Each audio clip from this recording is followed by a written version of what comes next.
అతడు నన్ను ప్రేమించున్నాడు కనుక నేను అతన్ని తప్పించదను. అతడు నా నామమును ఎరిగినవాడు కనుక నేను అతన్ని గనపరచదను.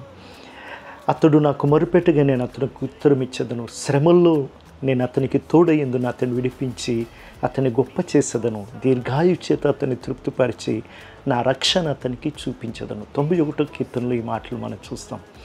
గమనించినట్టయితే అతడు ఎవరు ఈయన అంటే 9వ వచనంలో మొదటి వచనంలో అంటాడు, దేవుణ్ణి ఆశ్రయించిన వారు, దేవుణ్ణి నివాసముగా చేసుకున్నవాడు. ఎలా ఉంటాడు వాడంటే వాడు దేవుణ్ణి ప్రేమించేవాడుగా ఉంటాడంట. అంతేకాదు దేవునికి ప్రార్థించేవాడుగా ఉంటాడంట. దేవుని నామమును ఎరిగేవాడుగా ఉంటాడంట. అందుకనే వాడు నన్ను ప్రేమిస్తున్నాడు కనుక నేను అతన్ని తప్పించదను, గొప్ప చేసేదను, దీర్ఘాయుతో అతన్ని తృప్తిపరిచేదను, నేను నా రక్షణ అతనికి కనపరిచేదని అంటున్నాడు. ఈ గొప్ప ధన్యత దేవుణ్ణి ఆశ్రయించిన మన అందరి జీవితంలో దేవుడిస్తున్నాడు. ఆమేన్.